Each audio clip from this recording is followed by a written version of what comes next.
on the ground in Jamaica. When Melissa finally moved off Jamaica, it left a deeply scarred landscape in its wake. The western parishes, especially St. Elizabeth, Westmoreland, St. James, Trelawney, and Hanover, bore the brunt of the devastation.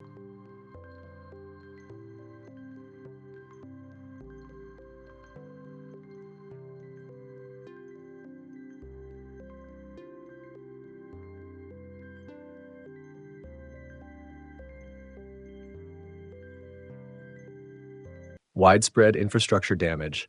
Roofs were ripped from homes. Entire buildings, including public structures, were flattened.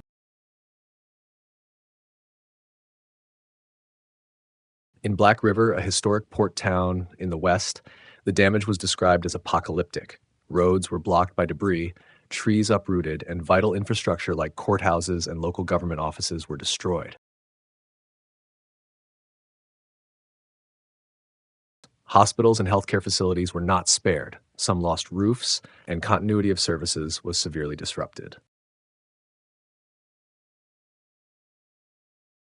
Flooding and landslides. Torrential rains, some reports said up to 30 inches in places, caused flash flooding, especially in the hilly terrain of St. Elizabeth.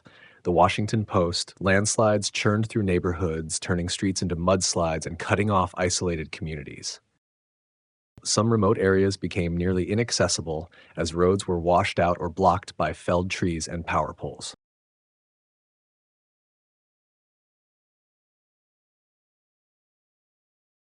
Estimates suggest up to 77% of the island lost electricity after the storm. Major communication breakdowns occurred in several of the hardest hit western parishes. Phone and internet connectivity were knocked out, making coordination of rescue and aid difficult. Critical infrastructure like power lines, utility poles, and transmission systems were damaged across large swaths of the island.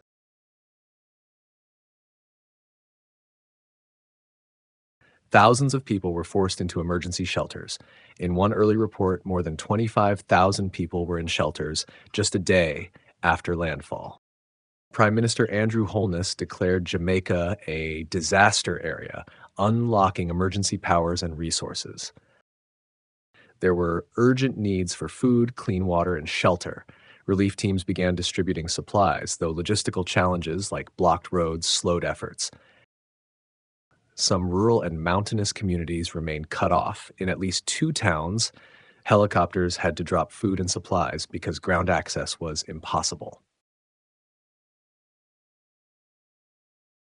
Early death tolls were grim. Initial reports confirmed at least 19 dead in Jamaica, though that number was expected to rise as search and rescue expanded. Many more were reported missing in the difficult-to-reach zones. In some communities, survivors described returning to homes that no longer looked the same: lost roofs, waterlogged interiors, and debris everywhere. The agriculture-rich parish of St. Elizabeth, often called Jamaica's breadbasket, was heavily hit. Crop losses, destroyed farmland, and damaged infrastructure could set back years of progress. Preliminary economic estimates suggested billions of dollars in losses, with some analysts placing the damage up to $14 billion, a major blow to Jamaica's economy. Tourism, a key sector for Jamaica, was disrupted. Airports were shut, though they began reopening, and many hotels were assessing damage.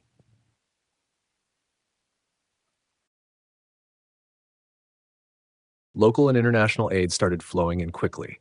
Jamaica's military and disaster management agencies mobilized to support relief and recovery.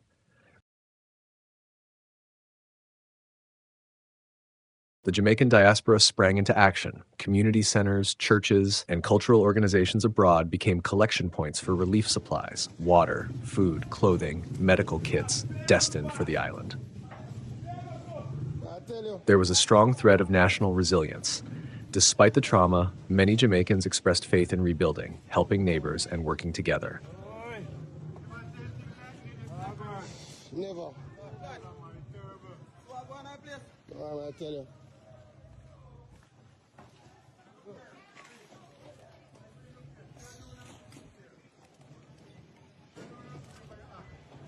Oh, me see it, man.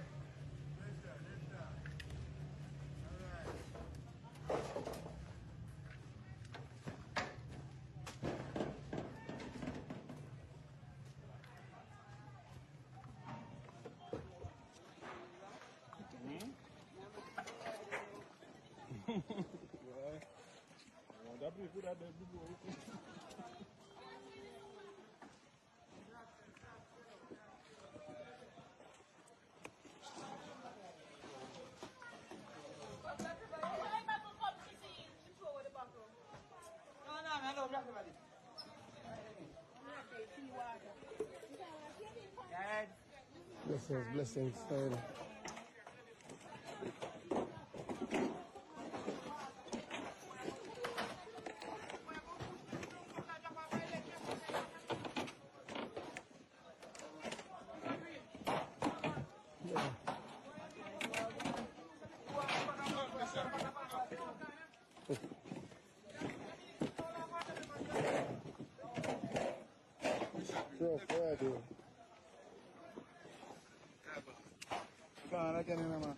Tell you. Tell me, I tell you. Yeah, man. Right now, I got to pray about Rick. Rick, you think Rick can't help me though? Trust me. I tell you. Wow.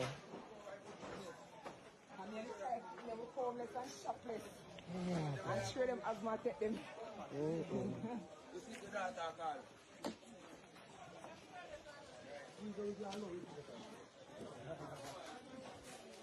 And we know full money. Right now. It's not even about the 200 big square night. No? How far are they just right to the back? At the same time, some observers framed Melissa not just as a natural disaster, but as a climate justice issue, pointing to how historic inequality and underinvestment in infrastructure left some of the most vulnerable communities most exposed. In Black River, people stepped through mud and debris, surveying homes reduced to shells. Some said it was as though a bomb had gone off. In St. Elizabeth, entire streets were rivers, and in places, families returned to their homes only to find they were flooded or partly collapsed. Power crews worked to restore electricity, but the scale of the damage made it slow and dangerous. Downed power lines presented real hazards as people tried to return to their neighborhoods. Shelters were crowded, but they also became community hubs. People shared stories, cooked together, checked on each other, and started tentatively planning for the long road ahead. The scale of destruction was unprecedented in modern Jamaican history. Melissa was an extremely powerful Category 5 storm, and its slow movement magnified the damage. Road to go on Maroon Town, you know?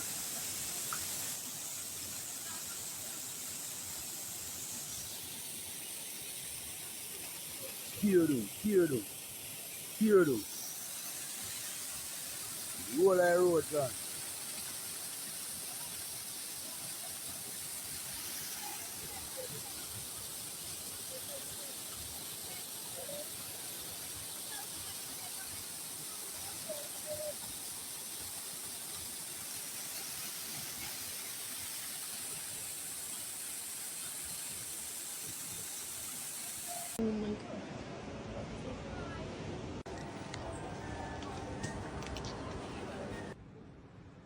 Restoration of basic services, power, water, communications, was a top priority, but significant challenges remained early on. The human toll was already high. Many lives lost, many more displaced, with entire communities cut off. International and diaspora support was crucial from the first days, but recovery would require long-term coordination. Beyond immediate recovery, the disaster sparked deeper conversations about climate vulnerability, historical inequalities, and how to build a more resilient Jamaica.